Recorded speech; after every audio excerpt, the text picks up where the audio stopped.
Mesdames et messieurs, bonsoir, bienvenue à Média Pro, l'émission qui parle de médias et de télévision. Bien sûr, actualité oblige, on va rester branché sur le mondial et ses à côté. On ne va pas parler de foot, mais on va parler bien sûr de ce soir du mondial, de la politique et de la télévision. Qu'est-ce qui a marqué cette semaine dans les médias et dans tous les réseaux sociaux? Parce qu'il y a eu beaucoup d'images qui sont les à côté du mondial, surtout les réactions des supporters.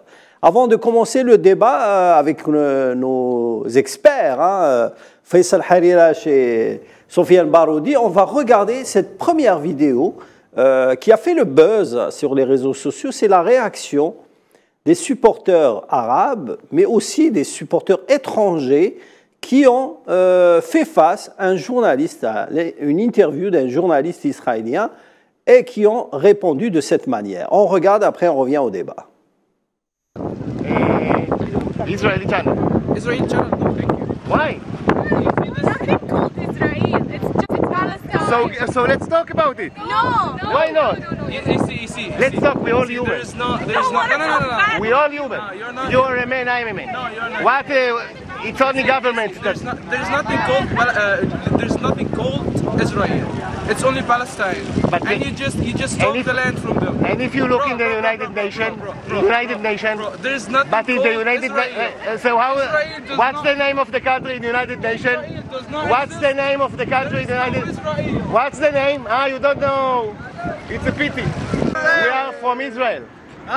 Israel. Yeah. Hey, new friends. What? We have peace.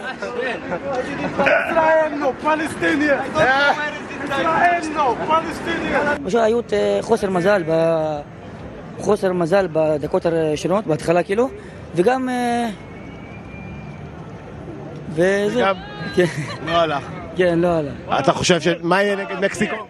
מה? מה יהיה נגד מקסיקו? מקסיקו, תשמע, הקבוצה של הקהל ממש טוב. קהל מצוין יש לה במקסיקו.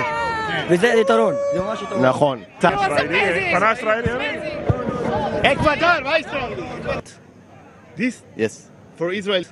משהו? No. Yeah. No. Why? ערבית. Which channel is this? Israel channel.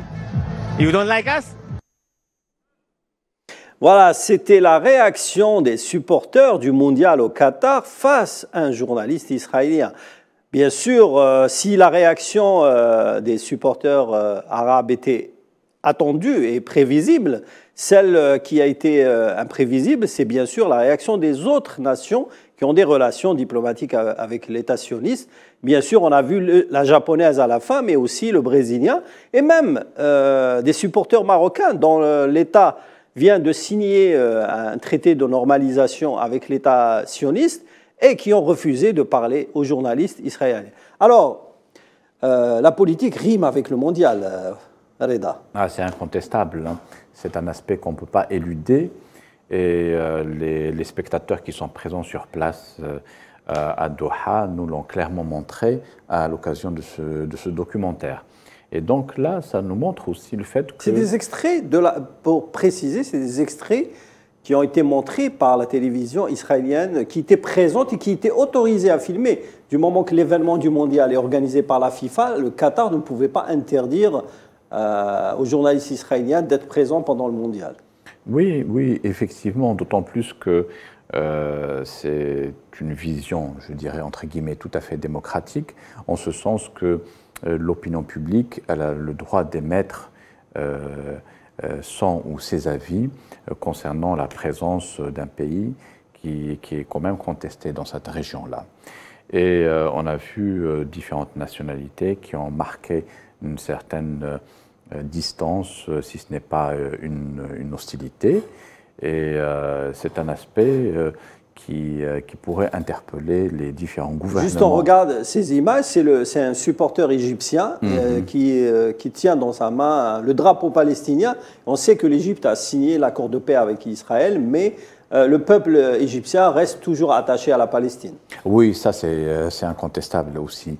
Depuis la signature des accords de Camp David en 1979, il y a toujours eu un hiatus entre les dirigeants égyptiens qui ont signé un accord de paix séparé avec le gouvernement israélien, mais cet accord de paix a été contesté largement par le peuple égyptien et ça a débouché d'ailleurs en partie sur l'assassinat d'Anwar Sadat le 6 octobre 1981.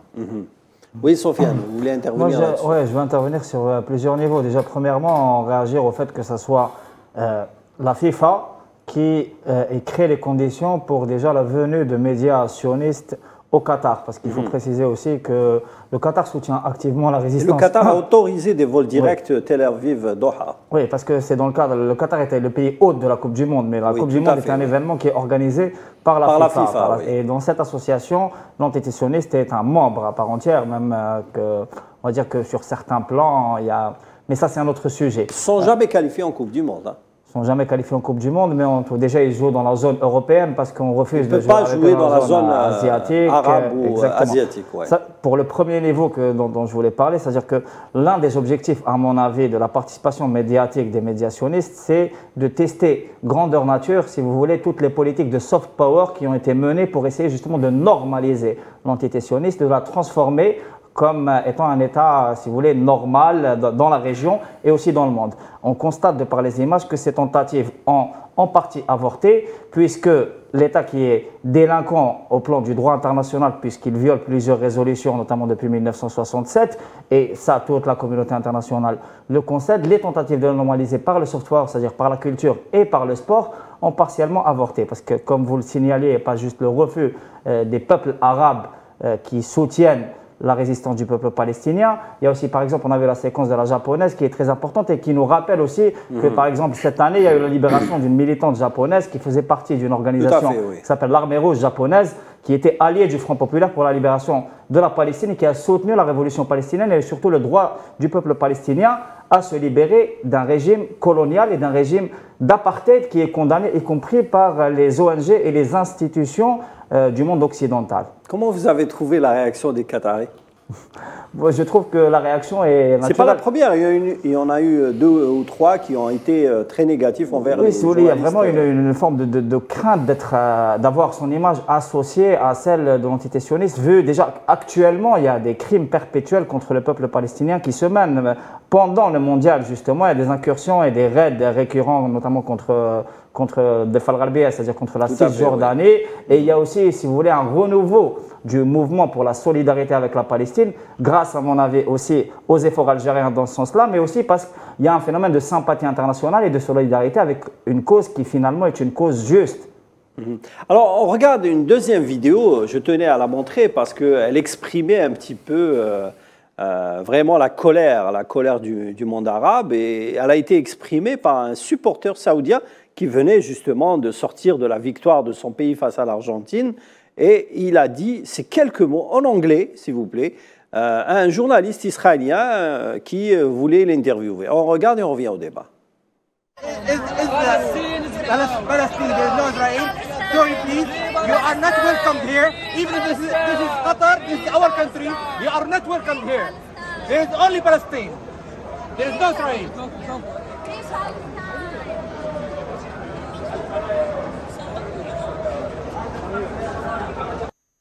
Alors on regarde un petit peu la scène, on voit un peu la gueule du journaliste israélien qui était complètement abattu parce qu'il lui disait des mots un petit peu très forts, hein. Vous n'êtes pas le bienvenu ici, you are not welcome here.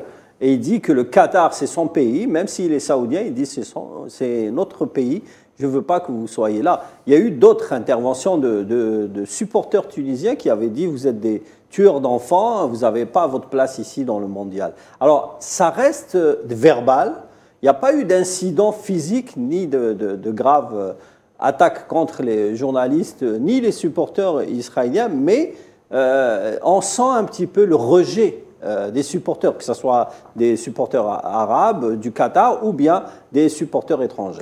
Je pense que c'est un indice qui est très très important, y compris pour la partie israélienne qui, si vous voulez, par exemple, le pouvoir politique dans l'entité sioniste essaie depuis des années de montrer qu'il y a une forme de normalisation et une forme d'avancée, y compris dans les opinions publiques arabes. C'est-à-dire qu'on présente comme étant une forme de réussite le plan Abraham et le pacte de normalisation, y compris comme forme de pénétration dans la région, parce que l'entité sioniste en a besoin sur plusieurs plans, parce que le boycott, par exemple, le mouvement BDS fait très très mal. Et ce genre de séquence montre justement que tout ce qui est fait par les différents appareils de propagande pour dire qu'il y a une vraie incursion, une vraie percée dans le monde arabe et ailleurs, et qu'il y a une forme de normalisation du régime d'apartheid, sont en réalité des mensonges. D'ailleurs, j'aimerais attirer l'attention sur un fait très important. L'un des différents porte-parole de l'armée d'occupation sioniste a parlé du mondial au Qatar et a dit qu'il y avait des menaces terroristes, et il a cité par exemple l'intention de la Russie de saboter le mondial, ce qui est quelque chose de complètement un peu, si vous voulez, fantasmagorique. Mais à mon avis, ça explique aussi un peu un phénomène de résignation, alors de déception, quand on voit que tout le travail de soft power, et il y a un travail qui a coûté des milliards de dollars, notamment dans le milieu de la culture, mais aussi dans le sport, pour essayer justement de doter l'entité sioniste d'une image blanchie et de redorer le blason d'un régime criminel, tout ce travail-là, malheureusement pour eux, n'a pas eu ses fruits, et c'est ce que montrent ces différentes séquences. Je pense qu'il y a aussi quelque chose d'important, c'est que le mondial est un événement planétaire, mais c'est aussi un événement populaire. Ça démontre aussi qu'il y a une forme, si vous voulez, d'assimilation des opinions publiques arabes, y compris d'une forme de ligne politique revendicatrice en soutien du peuple palestinien. C'est-à-dire que n'importe quel citoyen connaît le b.a.-ba de comment défendre, au moins par la parole déjà dans le cadre d'un débat, les droits du peuple palestinien. Et c'est très important comme indice. Alors, on a vu que le mondial, Reda, est un indice de popularité, que ce soit un indice, disons, médiatique, mais aussi un indice politique, puisque beaucoup de nations qui se font une guerre médiatique ou froide se retrouvent pendant la Coupe du Monde et même parfois s'affrontent sur un terrain, comme c'est le cas de l'Iran contre les États-Unis. C'est aussi l'un des rares endroits où effectivement un pays comme Israël ne peut pas exercer son soft power parce que ce n'est pas une grande nation de football. Donc, par conséquent, lorsqu'elle envoie des journalistes sur place, ils restent sur la défensive. Vous voyez qu'il y a une grande distance entre le soft power d'Israël à Hollywood et le soft power à Doha. Pourquoi? Parce que ce n'est pas une grande nation de football. Et en plus de cela, vous avez là beaucoup de pays, notamment les pays du sud, de l'hémisphère sud, qui sont majoritairement mobilisés pour la cause palestinienne, et il est difficile pour eux de faire valoir une autre image que celle que nous voyons régulièrement sur les chaînes de télévision ou qu'on écoute parfois à la radio. Alors, le football est parfois un outil ou un élément important pour imposer son soft power. Vous avez parlé d'Israël qui n'a pas de soft power parce qu'elle n'est pas forte en football. C'est le cas, par exemple, du Brésil ou de l'Argentine, qui sont devenus très célèbres et très imposants sur le plan économique, mais aussi social, à cause du football. L'Algérie également, puisque l'Algérie, aujourd'hui, grâce au football, son drapeau est sur tous les stades. Et il y a un pays ou une nation qui est devenue, le temps d'un match, une nation très connue sur la planète, c'est l'Arabie Saoudite. Pourquoi? Parce qu'elle a battu l'Argentine de Messi.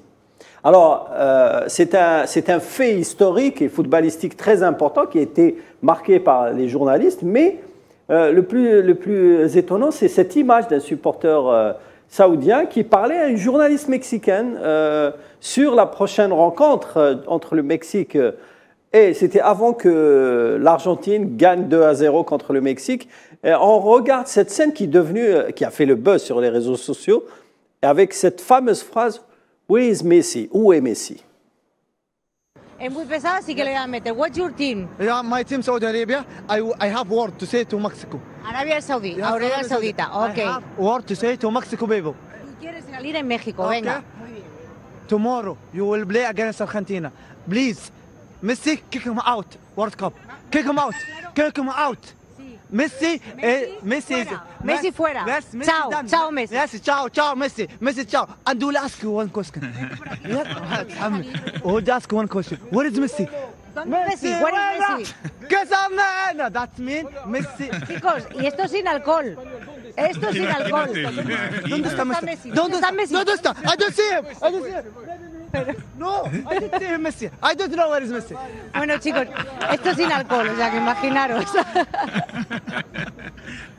Qué joya, mi Ya querida. se ha ido. Es que no, estaba aquí como una mosca revoloteando y no me estaba dejando escuchar. Bueno, es la frase, es la frase de todos los de Arabia Saudita. Where is Messi?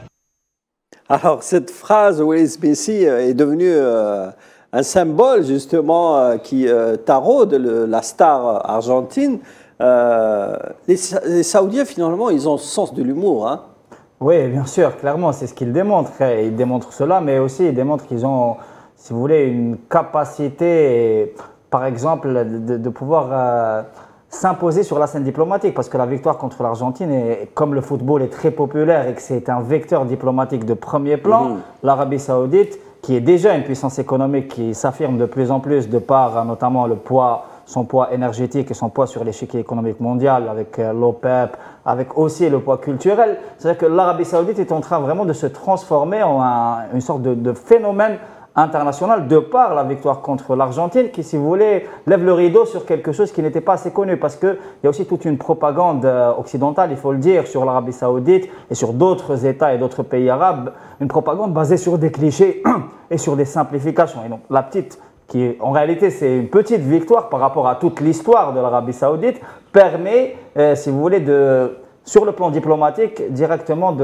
d'effacer, y compris des décennies de propagande. Ce qui est étonnant, c'est que le Qatar, pays organisateur de la Coupe du Monde, a perdu dès l'entame 2-0, mais disons que toutes les équipes africaines ont perdu ou ont fait match nul. La seule équipe, disons, du monde arabe, c'était l'Arabie Saoudite. Elle a fait l'exploit de battre l'Argentine de Messi, 2-1, et qui est devenu un petit peu le sauveur de cette Coupe du Monde organisée par un pays du monde arabe. C'est-à-dire qu'aujourd'hui, ça prouve aussi qu'ils peuvent gagner des matchs, pourquoi pas une Coupe du Monde. Moi, je pense aussi que ça démontre qu'il y a une forme, si vous voulez, de multipolarité dans le monde du sport et du football qui est démontrée par la victoire de l'Arabie Saoudite contre l'Argentine, mais aussi par la victoire du Japon contre l'Allemagne qui était très inattendue, et aussi par la victoire du Maroc contre la Belgique aujourd'hui. Ça démontre que, parce que l'Allemagne, la Belgique et l'Argentine, c'est des gros poids de l'échiquier footballistique international, et ces victoires-là prouvent qu'il y a, si vous voulez, une consécration d'un bouleversement international à la fois sur l'échiquier diplomatique, sur la scène géopolitique, mais qui se concrétise aussi dans le sport et particulièrement dans le sport roi, c'est-à-dire dans le football. J'ai l'impression que c'est un vecteur très important. Justement, Reda Harilash, est-ce que vous pensez que le football peut changer des choses que la politique ne peut pas faire? On a vu à l'occasion de cette Coupe du Monde que la participation des pays arabes était plus qu'honorable, puisque le premier jour, donc il n'y a eu que il y a 4 pays arabes. Hein. Oui, il y a 4 pays arabes, et le premier jour, il n'y a eu que le Qatar, qui est une petite nation de football, qui a perdu chez elle. Première participation en Coupe du Monde. Oui, qui a perdu chez elle, mais sinon les autres équipes, le Maroc, la Tunisie, avaient fait match nul. Oui. L'Arabie Saoudite s'est imposée, et un autre pays qui n'est pas arabe, mais qui est voisin, l'Iran, aussi, a eu une participation honorable, puisqu'il s'est imposé contre le pays de Galles de but à 0. Et cet après-midi, le Maroc l'a emporté sur la Belgique avec un score de 2 buts à 0.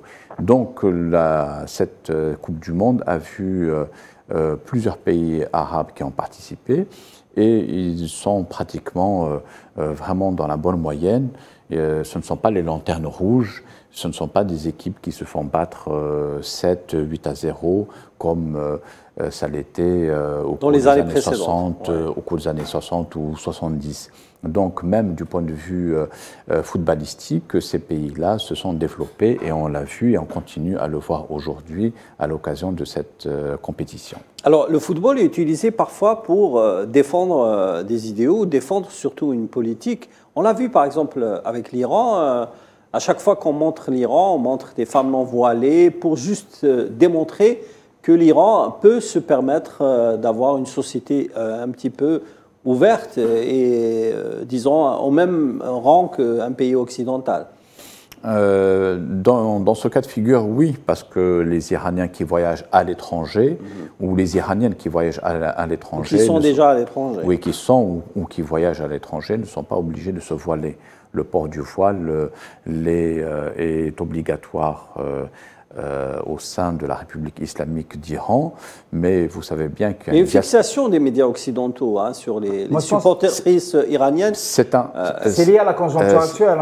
Aussi, c'est lié à la conjoncture actuelle. Actuellement, un mouvement et un peu un choc en Iran entre un courant moderniste soutenu ouvertement par les Occidentaux et un courant, on va dire, conservateur en Iran, et qui a une série de mouvements, de troubles de différentes sortes en Iran. Certains disent que c'est justement une guerre non conventionnelle. Mais vous savez, Salim, le port du voile en Iran maintenant, c'est pas comme en 1979-1980, lorsque l'ayatollah Khomeini était arrivé au pouvoir, c'était quasiment le tchador. Oui. Alors que maintenant, il y a un assouplissement de cette tenue vestimentaire. Ouais. Même si elle continue, même s'il y a des revendications pour aller vers plus de liberté concernant le port de vêtements, mais les femmes en Iran ne sont pas assujetties à un régime vestimentaire tel que c'est le cas, par exemple, en Afghanistan. Et j'aurais voulu justement voir les pays occidentaux se mobiliser davantage contre les talibans qui sont arrivés au pouvoir à Kaboul et pour aider les femmes afghanes à s'émanciper, chose qu'ils ne font pas. C'est-à-dire depuis que les talibans sont arrivés au pouvoir et qui ont été soutenus par les États-Unis parfois. Oui, et c'est le silence radio, comme si les femmes afghanes sont condamnées comme ça, naturellement. Les femmes afghanes qui présentaient le JT, qui ont été totalement écartées de la télévision. Parfaitement, il n'y a pas eu de campagne de presse pour venir en aide à ces femmes qui du jour au lendemain sont obligées de changer de tenue vestimentaire, sinon au risque de perdre leur emploi ou au risque carrément d'être emprisonnées. Il n'y a pas eu cette campagne-là. Alors qu'en Iran, ce régime, ça reste un régime conservateur, mais bon, comme je l'ai dit tout à l'heure, la tenue vestimentaire, entre 1979 et maintenant, elle a largement évolué. Ça va vers quelque chose comme le port d'un foulard, d'un léger foulard sur la tête, sans plus. Est-ce que le football, justement, il sert aussi à offrir une image parfois positive du pays? Incontestablement. Le football, c'est un sport populaire, donc qui met en avant tout un peuple, quel que soit le peuple, et ça permet aux étrangers de voir les différentes catégories socio-professionnelles que nous pouvons rencontrer dans un stade. Et parce que dans un stade, on trouve donc des supporters qui viennent d'un pays et qui viennent des différentes régions de ce pays. Ça peut être des hommes, ça peut être des femmes. On voit ici à Doha qu'il y a beaucoup de femmes qui sont venues notamment d'Amérique du Sud. À l'occasion du match Argentine-Mexique, on a vu qu'il y avait pas mal de femmes argentines et de femmes mexicaines qui sont venues pour soutenir leur pays. Et elles n'ont pas eu à se plaindre de l'accueil qui leur a été fait à Doha, qui est la capitale du Qatar, dont je rappelle quand même que c'est un régime wahhabite, même si, du point de vue doctrinaire, même s'ils appliquent cette doctrine... Ils n'imposent pas le voile pour les étrangères. Non, pas du tout. Oui. Comme c'est le cas à Bahreïn. Au Bahreïn ou en Arabie Saoudite aussi. Comme c'est le cas, oui, tout à fait. C'est un régime qui est assez proche des cousins de Dubaï. Oui, Dubaï des Émirats, et Abu Dhabi. Oui, tout à fait. Et donc les étrangers, notamment occidentaux ou autres, peuvent venir au Qatar tant qu'ils sont habillés décemment. Eh bien, ils peuvent se montrer partout et partager la même joie qui traverse les ressortissants arabes et qataris qui sont sur place. Alors, il y a eu justement toute une campagne contre l'organisation de ce mondial au Qatar. Beaucoup de médias occidentaux surtout. On a vu des reportages, des documentaires de 52 minutes sur les télévisions suisses, anglaises, françaises aussi. Et il y a eu, même pendant le mondial, quelques interventions assez bizarroïdes quand même, de certains supporters ou certains Français qui ont trouvé une astuce pour justement ne pas regarder le mondial ou boycotter le mondial en inventant tout simplement une télécommande universelle. On regarde le zapping justement consacré à certains moments du mondial, vu du côté étranger. On regarde et on revient au débat.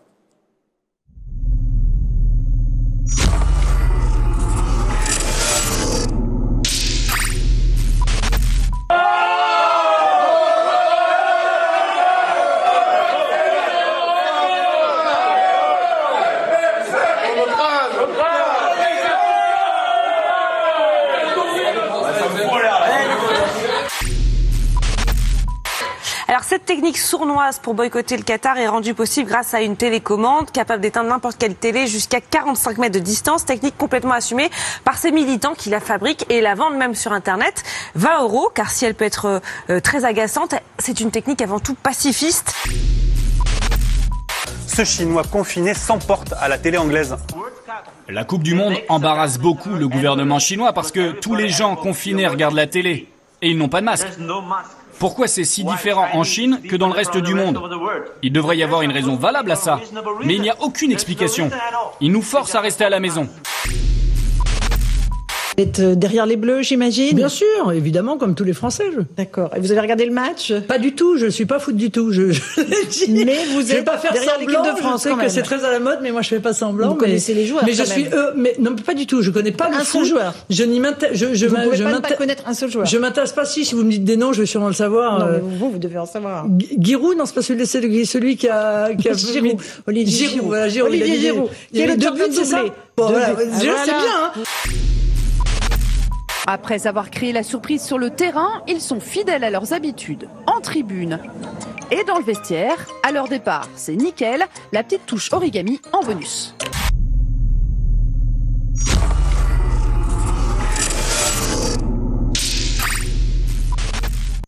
Voilà, c'était les images de la semaine, des images assez bizarres, hein. J'ai choisi un petit peu quelques-unes. On voyait un petit peu dans les bars en France où on regarde la Coupe du Monde, hein. La France qui gagne match sur match est très suivie dans les bars et les restaurants, et certains ont inventé, juste pour boycotter le mondial, des télécommandes universelles pour couper un petit peu, éteindre la télévision de loin, même de l'extérieur parfois.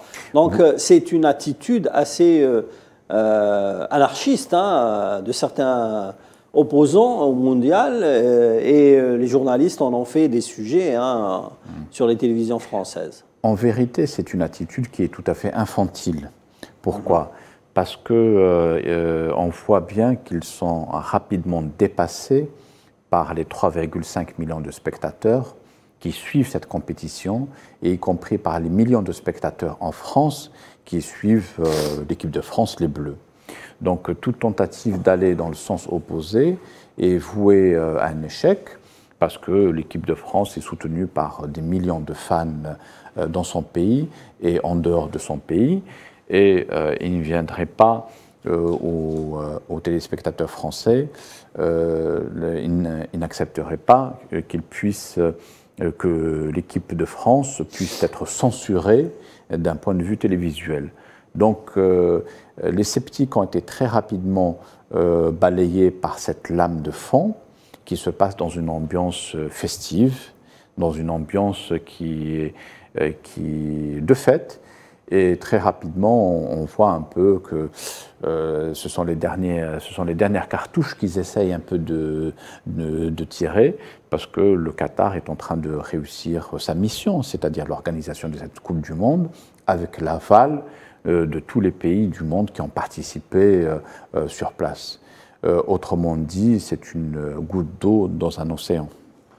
Oui, Sofiane? Oui, un élément très important sur lequel j'aimerais attirer l'attention, c'est le fait que le football ait été historiquement lié à des mouvements militants, si vous voulez. Et dans ça, le précurseur, ça a été le mouvement de libération algérien. Il ne faut pas oublier que le FLN algérien, pendant la guerre de libération, a constitué son équipe qui a servi justement de vecteur diplomatique très important pour faire connaître la lutte du peuple algérien pour son indépendance dans le monde entier.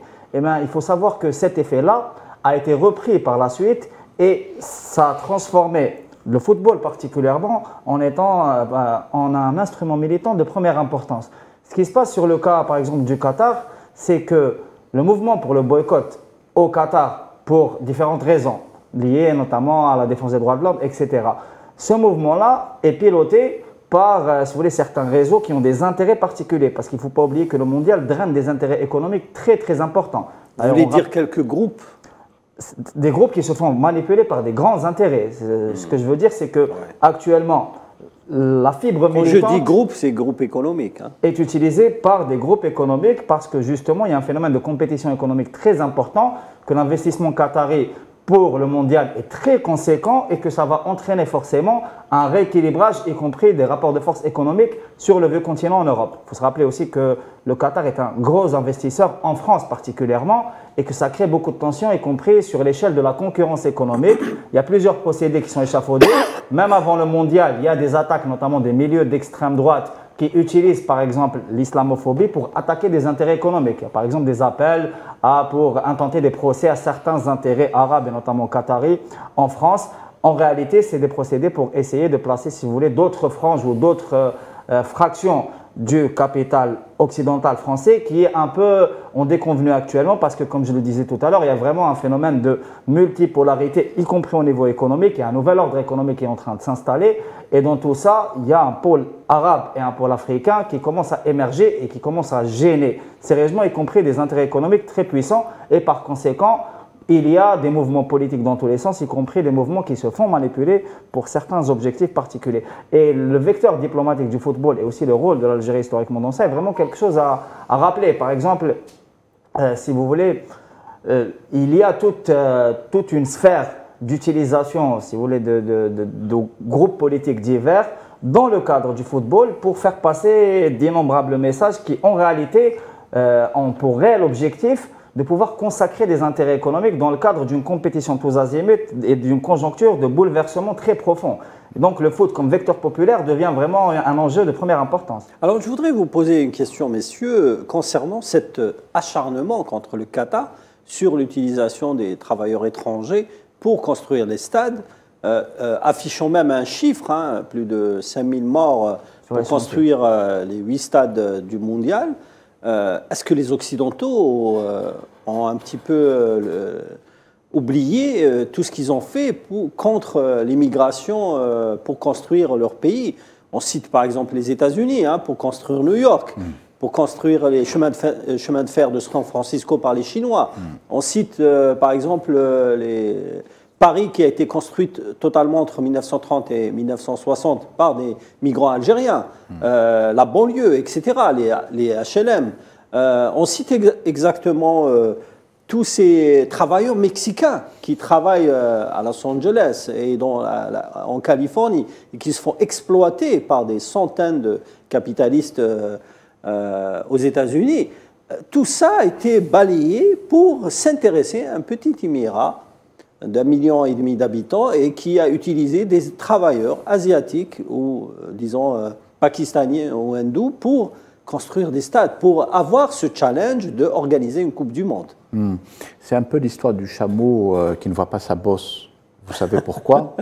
Parce que si on prend l'exemple, un des meilleurs exemples qu'on puisse prendre dans l'histoire, dans la région parisienne, vous avez le château de Versailles. Château de Versailles, oui. Le château de Versailles, pour sa construction, son édification, il a commencé sous le roi Louis XIII et c'est Louis XIV qui l'a quasiment parachevé.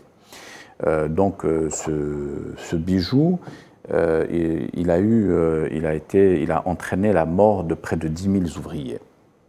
Alors imaginez-vous aujourd'hui si un milliardaire fantasque venait à dire nous n'allons pas encourager le tourisme les touristes pour aller vers le château de Versailles parce qu'il y a eu 10 000 ouvriers qui sont morts pour la gloire d'un seul souverain, Louis XIV.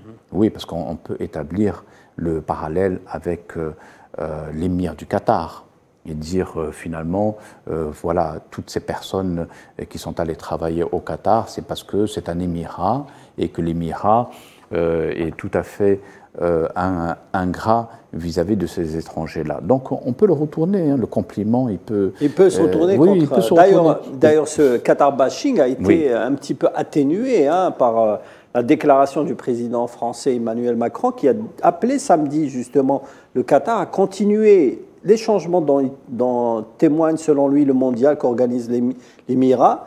Cette Coupe du monde de football, la première organisée dans le monde arabe, témoigne du changement concret qui sont à l'œuvre. Le Qatar s'est engagé dans cette voie et doit continuer. Il peut compter sur notre soutien. Alors, c'est un tweet du chef d'État français pour un petit peu freiner cette campagne médiatique contre le Qatar. Oui, mais ça, c'est une déclaration diplomatique classique. Classique, oui. Mais elle reste une déclaration qui a été en tout cas, un petit peu... Il ne faut pas oublier que le Qatar... Elle a atténué un petit peu les attaques contre le Qatar. D'ailleurs, on le remarque dans les sujets.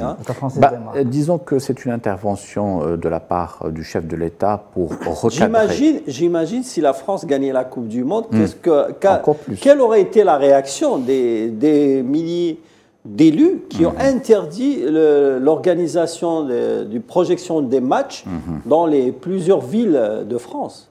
C'est de la part du chef de l'État, c'est un avertissement qu'il lance aux notables, notamment des médias, pour leur dire il ne faudrait pas...